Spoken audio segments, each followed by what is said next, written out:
Here's your First Warn Weather Forecast First, sponsored by Anderson Collision Center.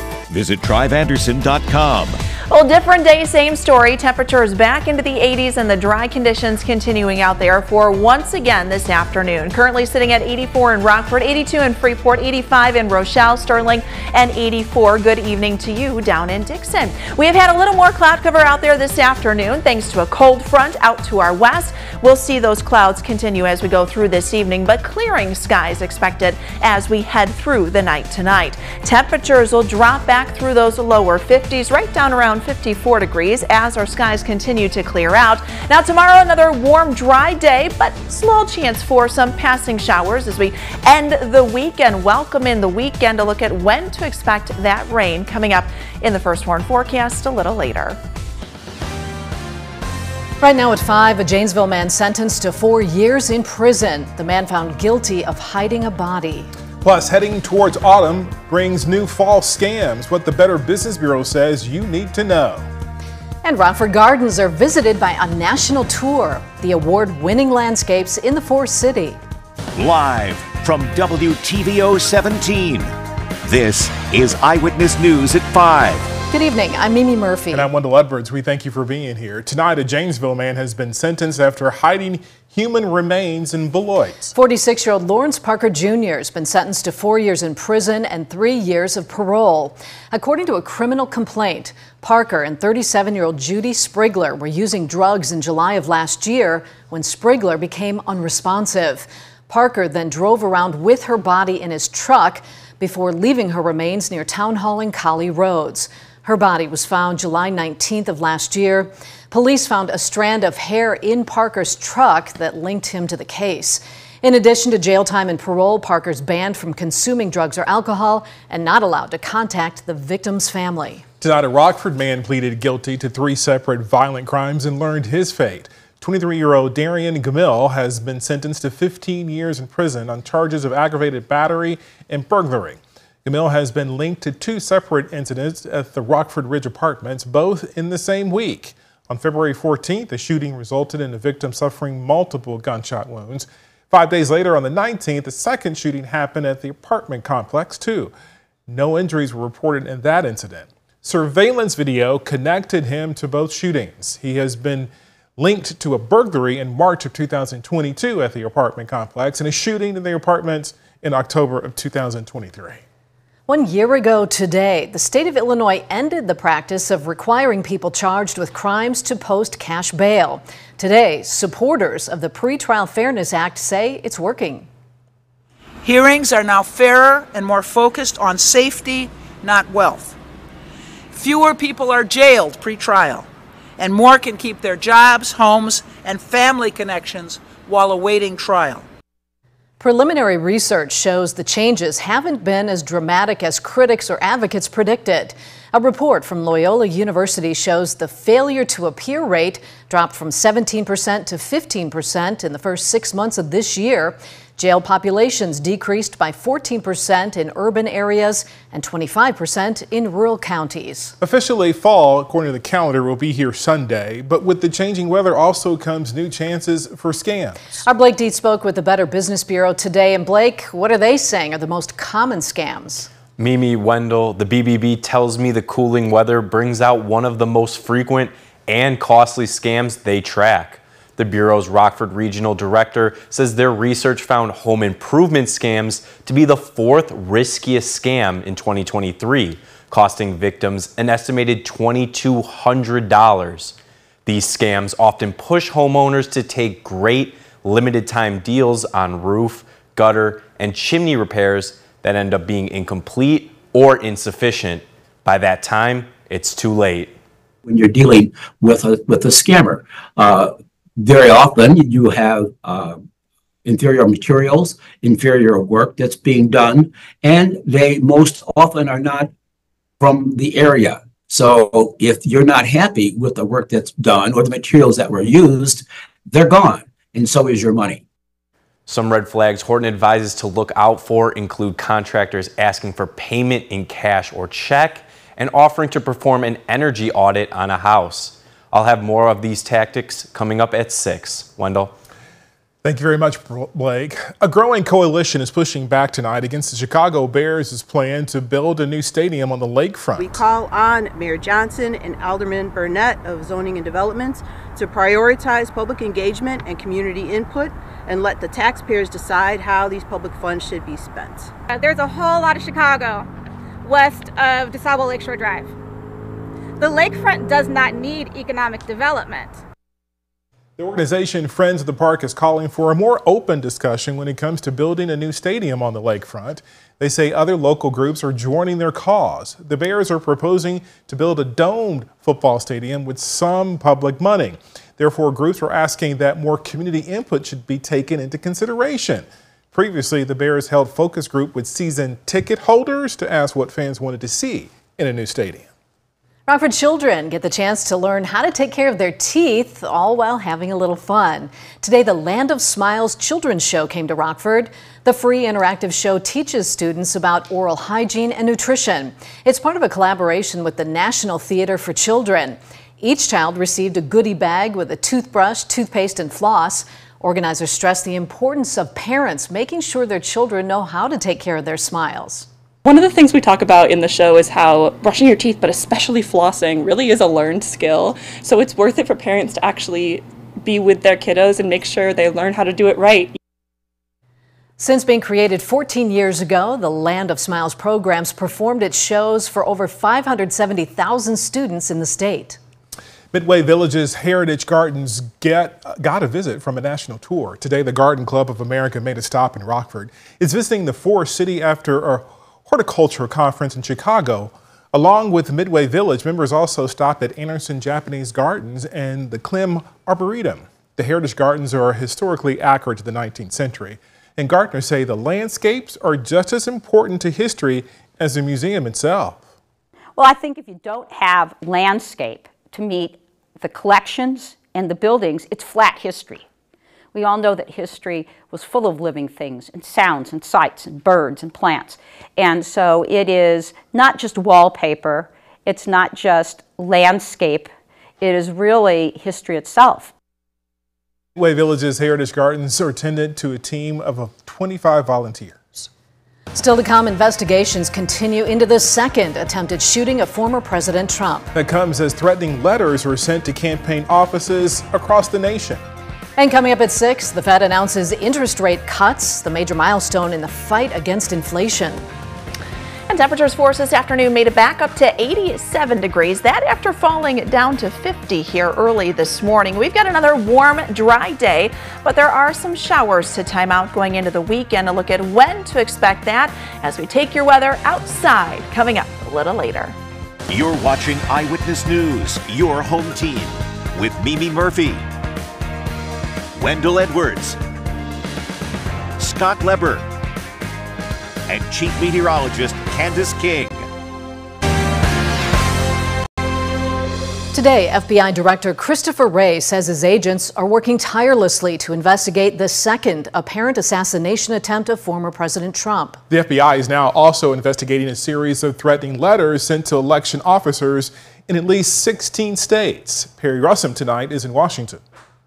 Today, FBI Director Christopher Wray calls the second apparent assassination attempt on former President Trump an apparent attack on our democracy and democratic process. I want the American people to know that the men and women of the FBI are working tirelessly to get to the bottom of what happened. Trump back on the campaign trail last night. You know, only consequential presidents get shot at. Arkansas Governor Sarah Huckabee Sanders hosting Trump's Michigan town hall and taking an apparent swipe at Vice President Kamala Harris for not having biological children. So my kids keep me humble. Unfortunately, Kamala Harris doesn't have anything keeping her humble.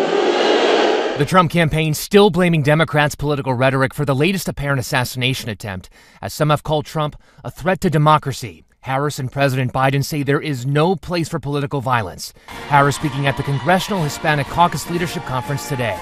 We are confronting two different, very different visions for our nation. One focused on the past, the other ours focused on the future. The FBI is now also investigating a series of threatening letters sent to election offices in at least 16 states, the letters containing white powder. Election offices in Wyoming and Kansas were evacuated. Sources tell ABC News the powder was found to be harmless. Perry Russum, ABC News, Washington. The UN General Assembly advances a non-binding resolution demanding Israel end its presence in Gaza and occupation of the West Bank within the next year. This comes amid a surge of violence in the West Bank as Hamas and Israel's war approaches a year of fighting. The calls for peace come as over a dozen people have been killed in pager bombings today in Lebanon, with hundreds more injured. Israel has denied responsibility in those attacks. The Palestinian ambassador is welcoming the vote. Israel's condemning it.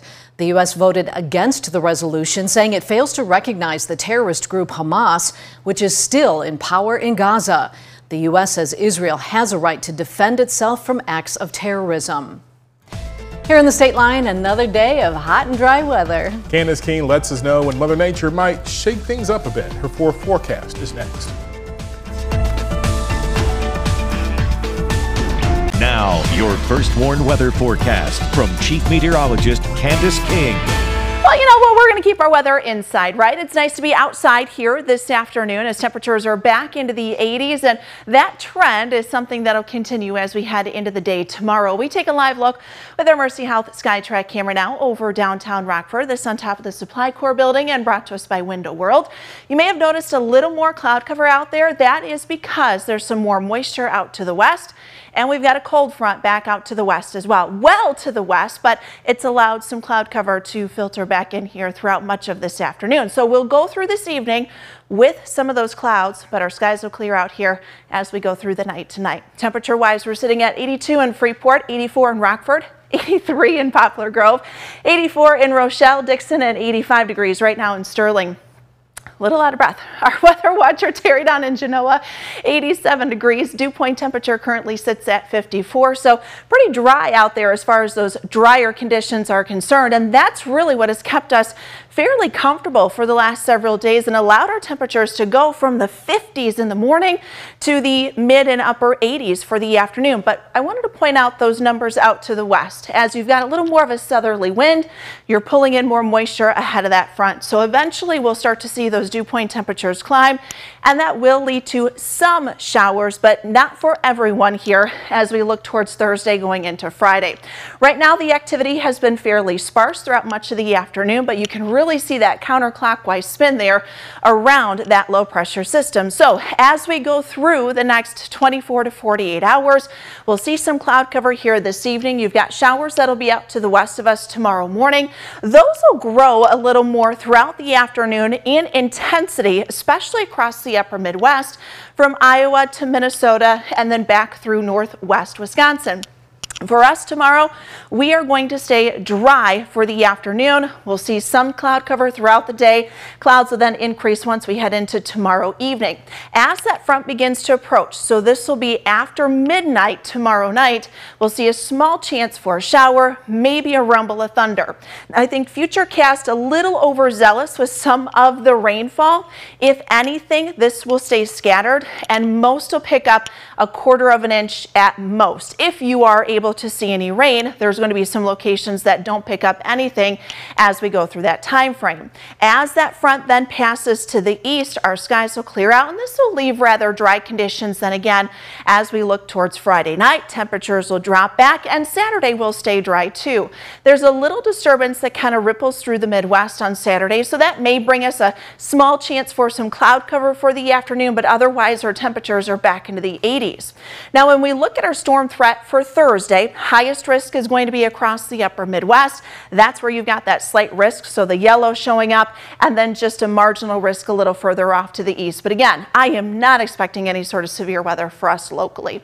So when we look at this on a more local scale, Thursday night going into Friday, this is 2 a.m. Friday morning, we've got the cloud cover. Here comes that front there off to the northwest. That front will pass through, and this will all occur just before sunrise there on Friday. Some scattered shower, isolated thunderstorm activity activity. Cloud cover will then follow as our winds gradually turn to the northwest. But again, we pull in some of that drier air, which will keep us quiet and dry as we head into Friday night. Temperatures are then set to drop back. We may get this low pressure system that kind of sits and spins going into next week. So that could give us a little more cloud cover with temperatures, guys, in the 70s. Candace, thank you. Scott's in next with sports. He'll tell us why the Brewers are celebrating over a Cubs loss today.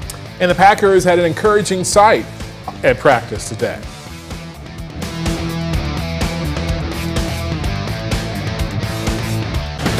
Now sports with sports director Scott Lever. Well, it doesn't matter how the Brewers do tonight against the Phillies. They are National League Central Division champions. They clinched the division for the third time in 4 years this afternoon because the Cubs came up short against the A's. Justin Steele started for the Cubs for the first time since the beginning of the month. He never made it past the third inning. Ethan Roberts on the hill in the fourth when the A's' Tyler Soderstrom drove that pitch out of the yard for a 1-0 A's lead. Dansby Swanson here with a hard grounder to Nick Allen in the fifth inning. Allen couldn't make the play. Nico Horner scored. Same inning, Seiya Suzuki up there, hits it in the hole, and that brought home another run for a 2-1 Cubs lead. But the A's went on to win this one 5-3. White Sox also playing a day game there and tied up with the Angels 1-1, now in the top of the 10th inning. Well, no one needs to tell Caleb Williams that he has a lot of work to do to become the dynamic NFL quarterback he expects to become. He knows it. He told reporters one thing he needs to be better at is in-game adjustments. Making just faster adjustments throughout the game, having better communication between myself, coaches, and offensive line and things like that, making sure we're on the same page and making the adjustments we need to, in-game. A surprise today in Green Bay. Jordan Love was on the practice field. Now, he was limited. He did some stretching, running, and light drills. Still, that is progress. Again, he has not been ruled out for this Sunday's game. He's just glad, though, to be on the rebound from his sprained knee. He's definitely feeling a lot better. A lot better for when, the injury happened in Brazil. So I'm going to take the week and just take it day by day and see how it feels. But I'm not going to make any decision on that now. I'm hopeful that I'll get to that point where I can get in there. Yeah, I think it's always great to have your quarterback out there, but we'll see how he progresses throughout the course of the week. That's sports. We'll be right back.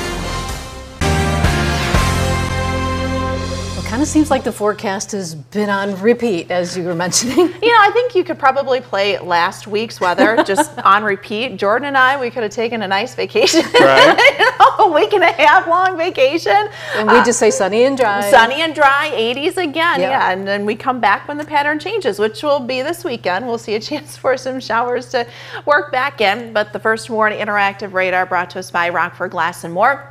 Another night that will stay dry for us locally. Temperatures here will drop back into the 50s for the overnight, right around 54 degrees, back up to 88 tomorrow. It's another warm day. Should still feel comfortable, but I will say the humidity may start to go up. It might feel a little more muggy Friday and Saturday with temperatures in the 80s, and then we're 70s next week. Thank you, Candace. And thanks for joining us. We'll see you again at 6.